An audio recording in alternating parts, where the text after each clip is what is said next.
today Dr. Pragya Agarwal. Thank you so much for joining us. We'll soon be joined by Chaya Momaya from Mumbai. Pragya, I'm not going to call you Dr. Agarwal, that's quite a mouthful. It's been quite a sad day today. I think you must have heard that Irfan, one of our Yes. finest actors, passed away today. So I think everyone is feeling a sense of loss, which is actually something I wanted to start off on, although I know it's not the subject of your new book, which is called Sway Unraveling on Unconscious Bias. But I wanted to understand as a behavioral scientist. Oh, Chaya, are you back with us? Yes. Yes. Okay, and you can hear us now. I can. Okay, so I was just introducing Dr. Agarwal and introducing you as well, Chaya, as one of the premier social influencers in Mumbai and in India. And I was Thank telling her you. it's been such a sad day today because, we've lost one of our finest actors. And I think everyone is feeling a tremendous sense of loss, whether they knew him or not. And I wanted her to begin because she's a behavioral scientist. I wanted Pragya to begin with what explains this kind of sort of collective, sense of loss that one feels at a moment like this. Pragya? Yeah, yeah, I think huge loss. And I was always such a huge fan of him. He brought so much authenticity to screen. And yeah, I was really shocked when I heard it this morning here in the UK. And I think people here who are huge fans because he's he's crossed boundaries, global Yes. boundaries in the Yeah. cinemas. I think grief is a really strange thing. And I think people connect in times of grief and connect in times of joy. Yeah. And it's like a sense of belonging with each other. And we are always looking for our tribes, for our communities, for these shared experiences. And I think when we don't know each other, but when we relate to the same thing and we feel the same thing, we cross these, as I say, national boundaries, global boundaries, the divides, the partisan politics, everything that's dividing us, and something that brings us all together. So there are moments of joy that bring us together, and there are moments of grief. And grief is a really strange thing. We all experience it in different ways. We will all experience it in different like circumstances, and we would express it in different ways as well. And even when we don't know a person, we often share this kind of moment with each other. And I think as a sense of community, it's quite a poignant thing that is happening. Yeah. Chaya, do you want to say a few words on Irfan? I'm sure your paths must have crossed in Mumbai. And it will be a loss that Mumbai especially will feel quite acutely. I think why Mumbai is global. He was Yeah. an international star, according to I think all of us, Yeah. and he has a huge fan following.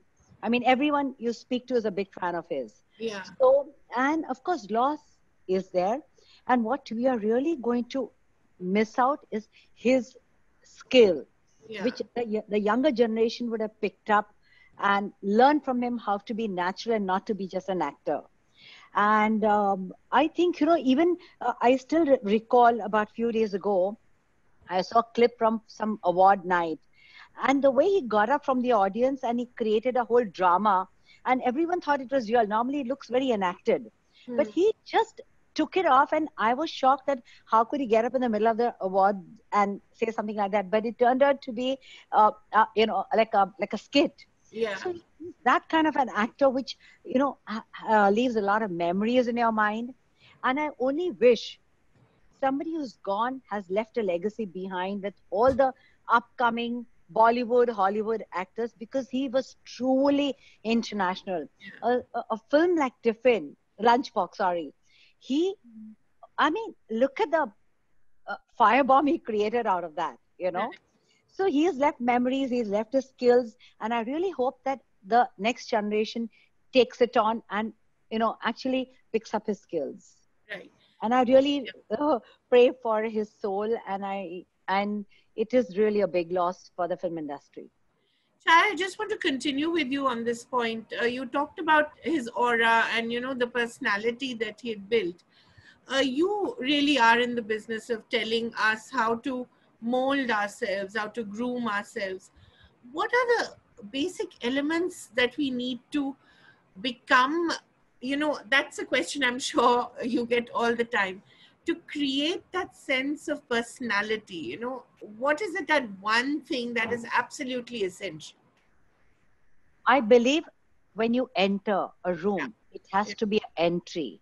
Now, right, entry just doesn't stop at the kind of clothes, shoes, brands that you're wearing. right, It's a whole formation. So collectively, first would be knowledge, right. which automatically shows in your eyes, on your expression, on your face, which you've collected over the years. It's like a book, a vintage book. Hmm. And your language are two things which make or break a person. Hmm. And of course, I always feel each one of us have it to make every head turn and to ask who is this person who's walked into the room, Hmm. and everything else is noticed secondary. So Right. I think first one should collect a lot of knowledge, Hmm. impart information automatically. When you are knowledgeable, you impart information, you impart your knowledge, and people gather around you and you have a big fan following after you. And your language, the way you address people, the way you speak to them. Right. एक अदब होती है. Our heritage, our Indian heritage is so rich. Look at the kind of cultures that you're involved with. And Right. every culture in a country, whether it's Muslim, Christianity, in Hindu, Jain, we all have a culture and we can always imbibe that and use it to our best.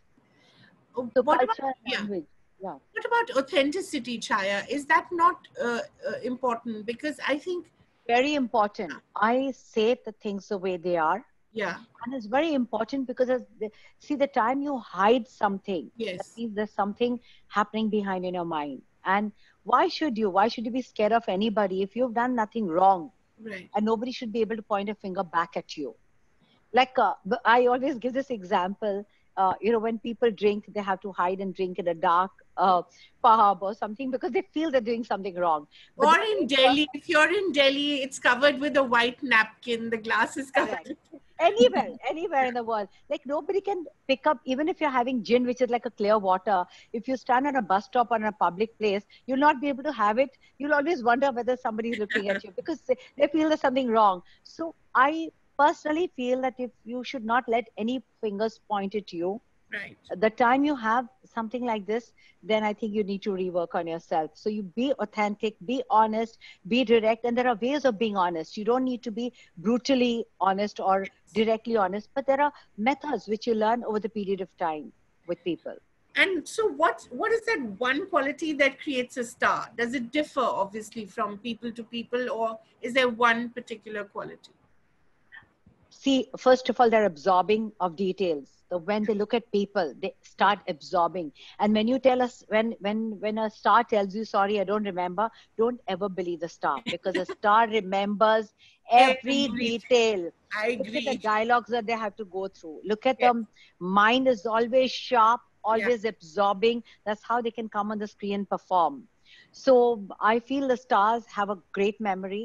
They Right. have a great absorbing power. They have great human skills to be able to enact different roles. Right. So it's like a bank of powerhouse, film Right. stars. I Right. mean, I would say actor, not film Yeah. stars. Stars are very different from actors. Right. So actors are fully accomplished, whether you give them a role of a king or you give them a role of a urchin. Right. If an actor can enact it well, that means you can imagine how much the person is absorbed. Right. Pragya, I just want to go back to you here and ask you, because you've written a lot about bias, the unconscious bias that we all have, gender, religion, race. There's so many biases we carry. During this lockdown period, we've seen some of these biases coming out, and it's not a very pretty sight. It's especially in India. Uh, how do you explain what is happening, especially in India? I think when we are facing a crisis, Mm. we tend to fall back on the stereotypes that we carry. Right. And it's kind of a survival instinct that kicks in. And Mm. there are obviously, as you know, there are external forces that Right. propel these kind of stereotypes that motivate people to think this is how you belong to this particular tribe and they are not belonging to your tribe. So this sense of tribe and this community that I was talking about has been building up in India, but also elsewhere, these kind of political powers that are saying these are the divides that exist between communities. And we're always forming these sense of tribes, and somebody doesn't belong to a tribe, then we do not like them and we have these biases against them. They always exist. So during this pandemic and lockdown, these survival instincts have kicked in. And so we are trying to preserve ourselves as individuals, but also our tribes. So anybody who doesn't belong in it is an other, is othered basically. And you kind of have these biases against them. So these biases get really heightened during these times of crisis. But also these kind of socioeconomic inequities are being really heightened during this time of crisis. So all the inequalities that people used to say, there are no inequalities, everybody is the same. Right. And the pandemic and the virus doesn't discriminate. But it doesn't discriminate, but it actually affects people differently according to how you are placed in the society, what privileges you carry.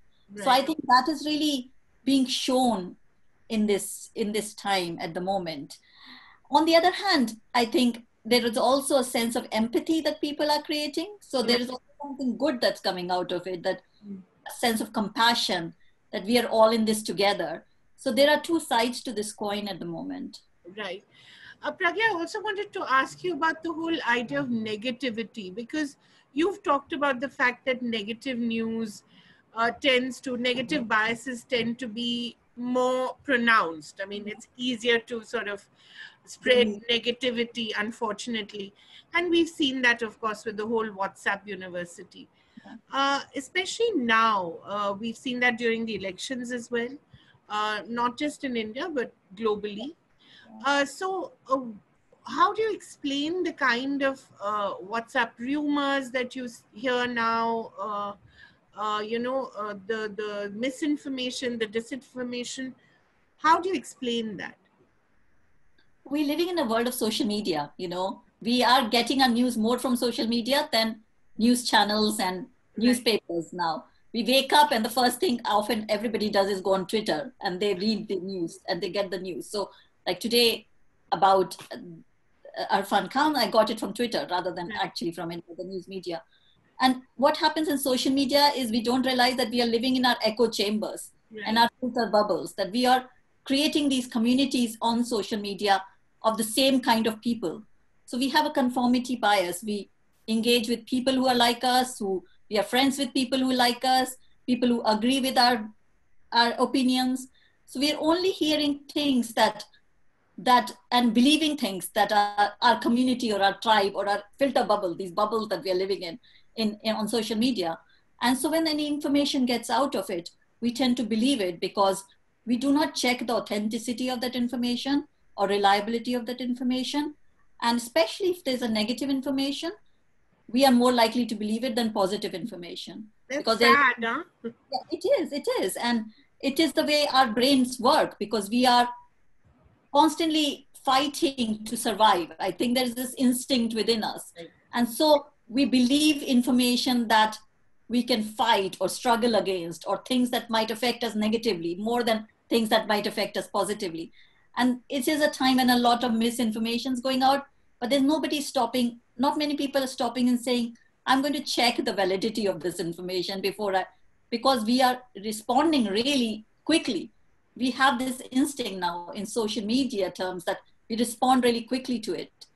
And I think we're talking about our tribes and communities and these divides. Social media also does that because if somebody doesn't agree with our opinions, we are so quick to denounce them and to dismiss. And in the harshest terms. Absolutely. So you block them immediately.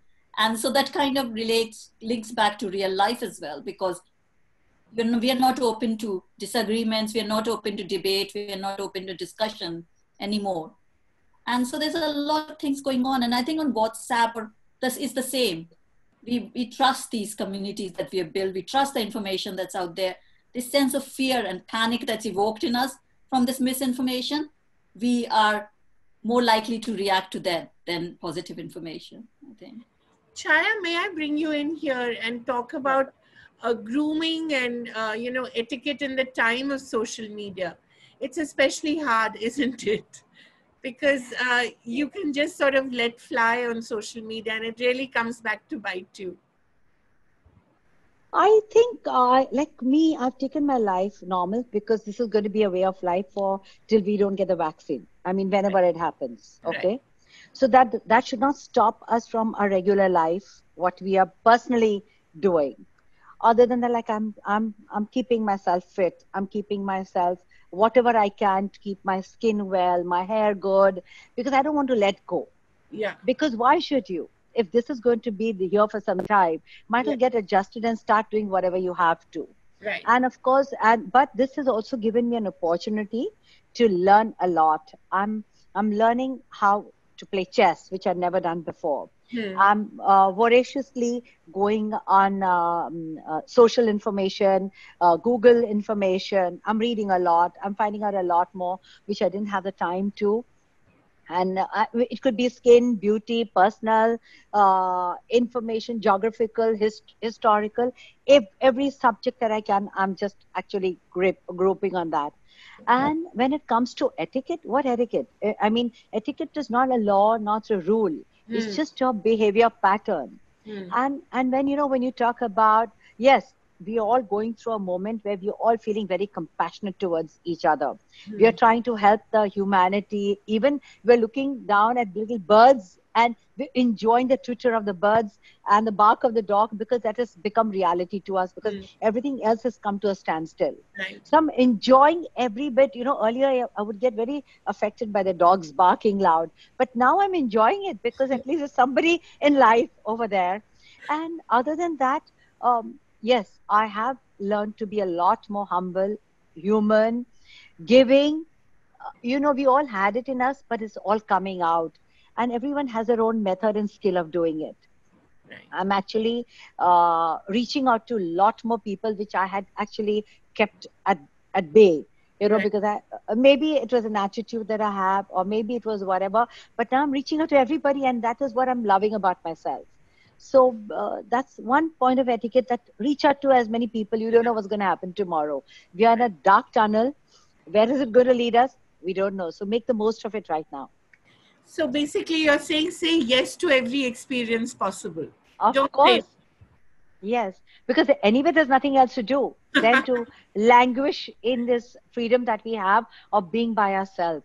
Till now we never had that, and I call this a freedom of social. I mean, I would call it a social freedom, actually. and travel freedom also. So I'm cocooned in my own world. I'm enjoying. I'm connecting with people. I'm reaching out to. It's Kaveri. I'm actually enjoying myself right now. Right. Of course, with the economy and all that down, my heart goes out to the daily wages that I cannot keep away. I do drop a tear for them, but it's in a helpless way right now. It's a Yeah. nature's call. So it's not that it has been bestowed upon them forcibly by another human being. We're all going through it, and we all have to learn to live with it. So, what are your tips, Chaya, on the world that we'll come to after the lockdown? A world of social distancing, a world where we'll think twice before hugging or kissing others, before we, throw lavish parties, before we wear the latest brand. There will be a sort of inbuilt frugality, I think, in us. We will learn to be more conscious of how we're spending, I think. So, what is the kind of world you see emerging, and how do you see us responding to it? There are two kinds now over here, Kaveri. It's a Yeah, very good question that you asked me. One is social distancing. I've always believed in germ free by saying namaste, which is our culture, yeah, Asian culture. Okay, and I call it germ free. So that distancing will definitely happen because the fear has mounted so much in all of us that we are right, keeping away. right, But when you come to the mass population in India, they still haven't got the hang of this something like coronavirus right, or what it can do to you. They're still hugging each other, they're still meeting each other, because in the smaller parts of the country nothing has affected them. They're still going to go for a wedding, they're going to have their own band baja, barat, whatever they do. But yes, the more the educated lot are going to come down a little more slow on interacting, like large parties, large weddings. They're definitely going to cut down on that. That would be the more educated lot. And when it comes to luxury buying, I think there are two ways now. Either people will be very conscious of the money that they have, Yeah. especially India, because we are a price sensitive market. Right. But internationally, people are going wild. They would want to open up if we don't live tomorrow with this pandemic, rather make use of it right now and let's enjoy our life.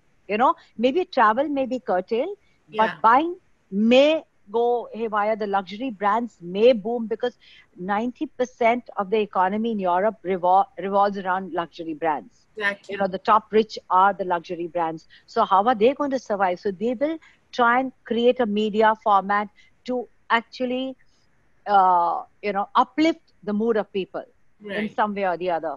And people who have it will spend, and people who don't have it will have to curtail or will have to look into some other way of keeping them afloat. In fact, So somebody there's two mentioned ways. to me that it may well be like the Roaring Twenties, after Yes, the Spanish flu and the First World War. correct. Europe just plunged into into absolute hedonism, and that was their way of dealing with the crisis. So that could be one way that the world is responding. Yeah. And also because, sorry, Kaveri, also because the social media is so large. Yeah. So one starts off with a good upliftment, everyone Right. follows suit. So it all depends. It also depends on the media, how they're going to play around with it post this. Pragya, may I bring you in here and talk a little about how you think our mindsets are evolving? How are they changing during this extended period of isolation, of self-reflection, in a way of introspection, which has in a way been forced on us? Yeah, I think I keep saying that it has taken us all a while to get used to the idea. So I think we were going through the first few weeks, we were really resisting this change. And now because I think we needed as a society to reset ourselves. We were so just on this treadmill, running all the time, myself included. I know that. And now suddenly we've had a moment to step back from that, and kind of all that I'm seeing around, people are admiring nature, as Chaya said as well, admiring nature so much. They are doing being more mindful about it. There's more compassion towards other people. So even in our neighborhood, we've got in UK widely, we have these mutual aid groups that have popped up on WhatsApp. So people, if there's an elderly neighbor, people are looking out for them. People are buying things for people who don't have the means to go to the shops. They are posting things that can somebody help them. So these mutual aid things. So there's a more kind of a collaborative community spirit that's coming up, which I think we were being so individualistic Right. in our approach and attitude before then. Another thing that I think is happening, so although it has taken this crisis to highlight the inequalities, as I said, but there's more discussion happening about it. More discussion about the racial inequalities, the gender inequalities. I wrote an article for Grazia recently about how women are being affected in this time of crisis. Single parents, reproductive health, everything is being deemed non-essential. Women are falling out of the labor force. They will feel more the sting of gender pay gap, but they would be the first to suffer, right?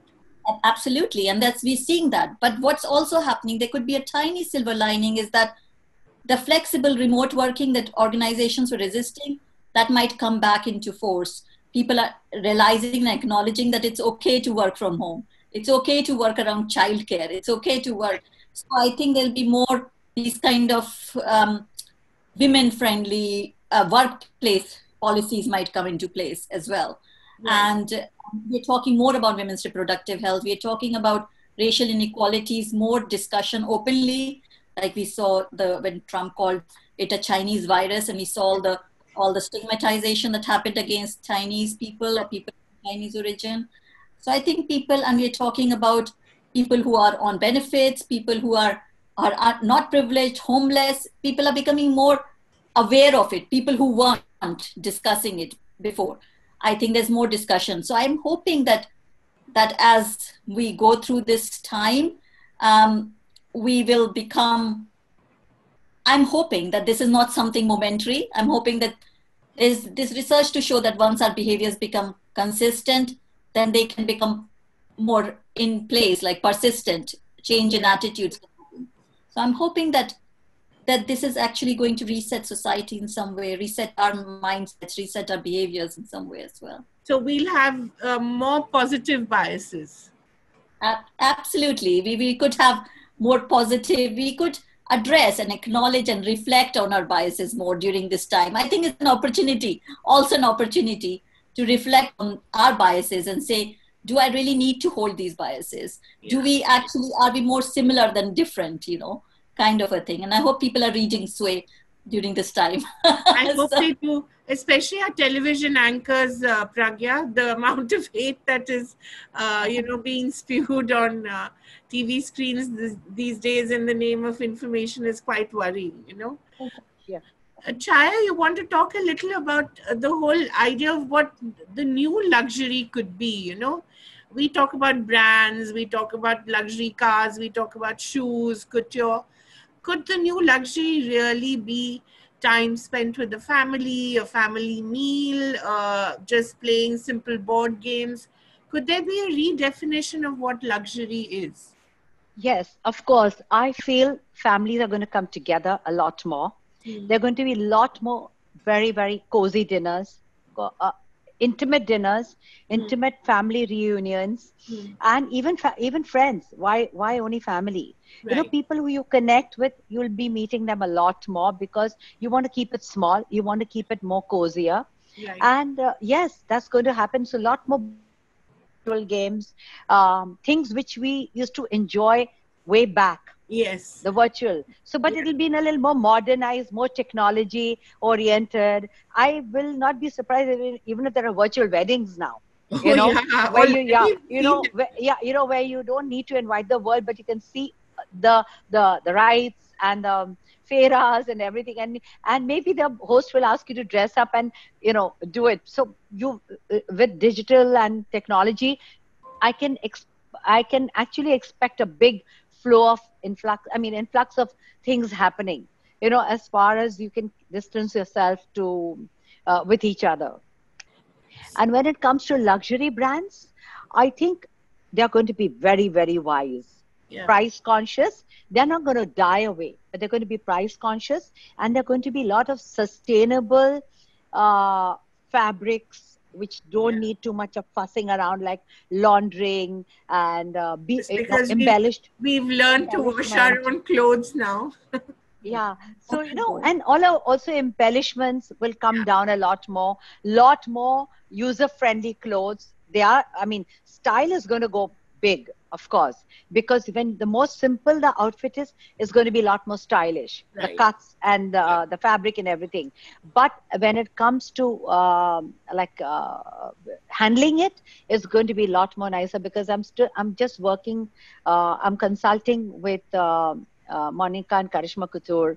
They are going all out to make beautiful, sustainable, stylish clothes, because people are not. It's because like I said, India is a price-sensitive place, and we are not going to be able to travel so much to buy all the luxury brands. Right. So we'll have to work through India, use our weavers, and the biggest boom is our country has the best craftsmen. Absolutely. And they are going to be in a big boom. They are going to be. I know we are going to enjoy our Indian culture a lot more, and which I'm really looking forward to. So what are you going to do about the weddings that you used to plan, Chaya? How are you going to plan? I never plan weddings, honestly. I've always launched luxury brands. Right. But weddings, I think they have to keep it small. Earlier we used to only have it in the house. The whole rasam and the mehndi and everything is going to go back to that at least for a few years. Yeah. Till people, and also let's not forget, people have short memories. Yeah. Another 4 years, everything will be forgotten and we'll be back with a bang. This is what I think. Yeah. But I don't even want to be proved wrong or right, because everything has its own way of enjoying yourself. Right. But I've always personally believed in having small weddings, enjoying the rasams with the family, the haldi, the song, because nobody really has a good voice, and the dances which we used to do. But for another 2-3 years, we'll be definitely enjoying all that right now. Exactly. And I'm damn sure about it. Pragya, what do you think life is going to look like? Gosh, I keep thinking about it every day, you know. What you're saying about frugality is really true, because even I feel like I'm falling back on my mom's recipes, you know, things that I never used to consider. Here in the UK, we had a shortage of flour. We couldn't find it anywhere, you know. So, and also we couldn't go out shopping more than once a week. So we are trying to make do of what we have. So I think people are living more frugally, planning their meals more properly, sustainably, more consciously. And I think that hopefully will continue, that we step out of this world of overindulgence. And I think truly, I think family is becoming more important to people. And we are now, just by Zoom, we did our twins' 4th birthday, and we had the whole family from all over the world on Zoom, you know, so Yeah. everybody was together on it. And before, maybe we wouldn't have made this much of an effort to have everybody together across time differences at the same time. But I think it's becoming more important. We are falling back on our ancient kind of our legacies, our history. I'm becoming more aware of my family's recipes and family traditions, and I'd want to pass that on to my children. So I think there's a sense of time passing by really quickly, even though time is not passing that quickly. So I think that's a very strange mindset we are in at the moment. If you had to write Sway now, Pragya, what would you say to people? So I don't think there would be much change, but there would be probably more discussion about how in the times of crisis or in the times of pandemic, what happens to our biases, how they heighten. So, you know, the chapter on evolution I talk about, Right. evolutionary instincts and our gut instincts. And I think maybe there could be more discussion about how we fall back on our gut instincts when we are under threat and under fear. You know, that's what's happening at the moment. Yeah. Our brains trying to, and there would be probably more. So I wrote this. So this is the book. So I wrote this last year. I finished it last year, year and a half. But there's everything that every day there's been more examples that are coming out. So I wrote an article recently about racial bias and about noughts and crosses being on television. Every day there's some more discussion on television that about how racial bias doesn't exist, or how people overreact, microaggressions, about gender. There's always, and I think today now we are also realizing this kind of huge inequality in domestic labor. So even though everybody is working from home, it's the women who carry most of the emotional load and the physical and mental load of running a family. So I think that discussion could become even more pertinent in this time. But otherwise, I don't think there would be much change in this. I'm writing another book for Canongate, which is due in August, which is all about women's reproductive health and our choices. And in that, I'm having a bigger discussion about how crisis really has affected women's reproductive health, because it's the times of crisis that we see that it's considered non-essential and that women come under threat as well. So, Chaya, I'm going to ask you to have the last word. How have women emerged from this crisis? They've really been the backbones of the home and work from home, and you see them, you see them walking miles and miles and miles to reach home as migrant laborers. I mean, they've really suffered during this crisis, but they've also at times emerged stronger. What is your take on this? I've seen women really empower themselves now. The way they've taken up the entire workload at home, and even keeping the mental stability in the house with the children and with the husband. Okay. Right. And I see my mother, 80-year-old mother. I lost my father on February 19th this year. Yeah. And she is all by herself in her apartment with 2 of her staff. Right. You know what I was shocked. She put on music, Beyonce music, and she is exercising. I know, I saw And she's that. absolutely cool. And she's absolutely cool about it. I've never seen, all these years, I've never seen her behave like this till now. And I've been talking to all my girlfriends, women friends. They're so happy being with their spouses. One, you're going to laugh at this one, that the husbands can't go and betray them behind the back because they're all at home. So there are nothing to worry about. Okay. Other than that, that's jokes apart. I think they are like the anchor in the house right now. Right. Like I'm handling my son, I'm handling my husband, though they both are very well balanced. Yet when they have anything to discuss, we are always there together Right. because we have enough time. Yeah. So we discuss a lot of things. My daughter-in-law wanted to have a baby. I said, now wait. You cannot do it for another 1 year because you don't know what kind of infection you might get in right now. Let's wait and watch till the vaccine comes out. So a lot of things, women are emerge stronger. And they are, honestly, I feel, I'm not being biased about women, but they're far more Good stronger bias than to men. have. You know, a lot more stronger than the men. And if you are happy, you keep the entire family smiling. The Absolutely. time you feel down, Yeah. the entire family goes down with you, and it's a fact. Right. So We have a question, that- Chaya, from Pinar Kaya. She says, everyone's looking great. I want to ask my dear Chaya, how is she holding up? What is her advice for us during the curfew? enjoy, I mean, I saw her Bollywood dancing. I said, keep up to that, Pinar. Enjoy, because she's a Turkish lady and she's in India and she's enjoying her dancing. So, of course, other than that, I think she makes excellent Turkish meals. So Okay. she can start actually catering to the Yeah. people, in her building. Right. And she's fantastic and she's very, very quick. And other than that, bring out your other skills which you've always thought of as a child. Let me do this physically, and you never got to do it. Do it Right. now. And she's another person, she knows a lot more about Mumbai than I know. She Okay. can actually take those clips and start clipping it on her Instagram or on social media, whatever she is on, because to inform the world over that what Mumbai is all about, and being a Turkish. And when it comes to skin, we're not wearing our makeup every day. We are not stressing. We are not really going out and partying. No late nights. We're watching movies. We're relaxed. So Yeah. automatically our skin is glowing. So I don't think I need to give an advice on that. And we're eating good, fresh, healthy food every day. Yeah. And not eating too much because not so much is available. So we've cut down on our cream, sugar, flour, everything, and eating home cooked food. That's And also the because trick. you have to wash the dishes at the end, so you may as well not eat too much. Yes. I agree. Reshma Merchant wants to ask you, Chaya, what's the perfect quarantine look? Oh, I nice. think perfect quarantine look is to look hot for your husband because he is with you 24/7. So you met her, and if you've been married for long, this is the right time to seduce him back into your life.